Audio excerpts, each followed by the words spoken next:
अस्सलाम वालेकुम, welcome to S के क्रिएशंस। होपफुली सब लोग ठीक ठाक होंगे। अल्लाह ताला हर किसी को अपनी हिफ्ज़ व अमान में रखे। आज की रेसिपी है काबुली पुलाव की। हमारे यहाँ अक्सर दावतों में ये बहुत शौक़ से बनाया और खाया जाता है। इसकी रेसिपी आज मैंने कहा आपके साथ शेयर करूँ।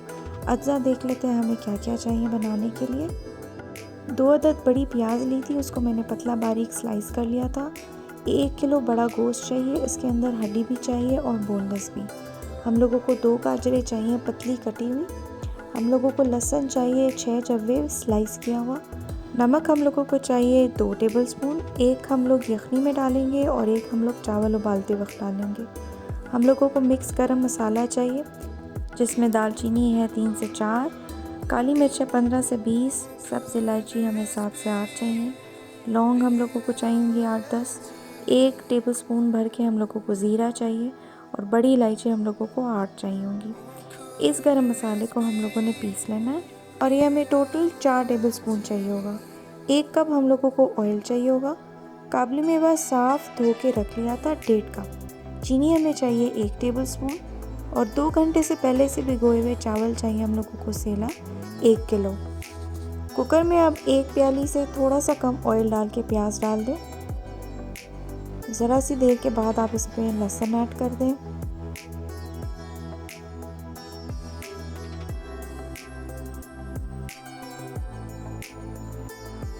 ज़रा सा गोल्डन ब्राउन हो जाए तो आप इसके अंदर बीफ ऐड कर दें। बीफ के अंदर हल्की फुल्की चर्बी होना ज़रूरी है, उससे टेस्ट डेवलप होगा।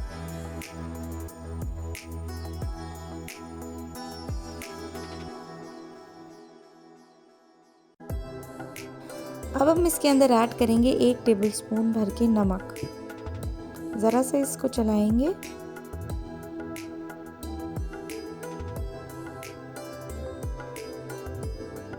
और गोश्त को उसी के पानी में हम ज़रा सा गलने के लिए छोड़ देंगे। 5-10 मिनट के बाद गोश्त का रंग थोड़ा सा तब्दील होने पे हम इसके अंदर 10 कप पानी डाल देंगे।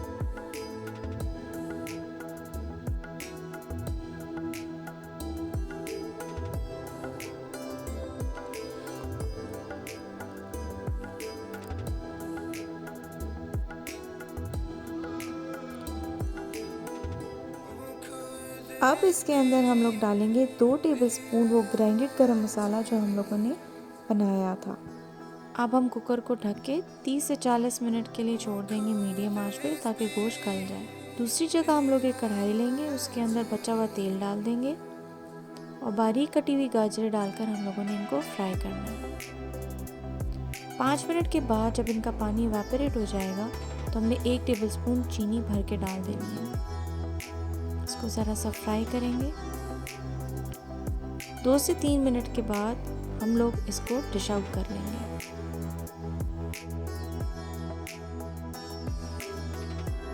अब उसी तेल में हम लोगों ने डाल देना है 1.5 कप काबुली मेवा, जो साफ़ करके धो करके मैंने रखा हुआ था। इसको भी हम थोड़ी देर फ्राई करेंगे और फिर काजू मिक्स कर देंगे। काजू टोटली ऑप्शनल है, अगर आप ना डालना चाहें ना डालें। इनको फ्राई करने के बाद हम लोगों ने एक एल्युमिनियम फॉइल के अंदर इनको रैप कर देना है इसे। ये इसलिए किया जा रहा है ताकि इनकी गर्माइश इन्हीं के अंदर है और ये ठंडे ना हो। अब 30-40 मिनट के बाद गोश्त अच्छे से गल गया। हम लोग गोश्त को अलग कर रहे हैं। हम लोगों ने एक बड़ी देचकी में पानी उबलने के लिए रख दिया था, जिसमें 1 टेबलस्पून नमक गया और अब पहले से भिगोए हुए चावल हम डाल रहे हैं। 1 किलो चावलों के हिसाब से हम लोगों ने 1.5 से 2 लीटर पानी लेना होगा देचकी में। चावलों को हम लोगों ने 8 मिनट तक उबालना है। उबालने के बाद पानी खुश्क हो जाने पे हम इसके अंदर वो पकी हुई यखनी डाल देंगे, जो कि अब 4 से 5 कप रह गई होगी।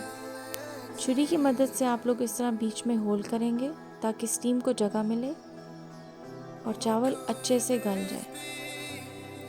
अब हम 2 टेबलस्पून वही गरम मसाला इसके ऊपर स्प्रिंकल करेंगे जो हम लोगों ने पहले बनाया था।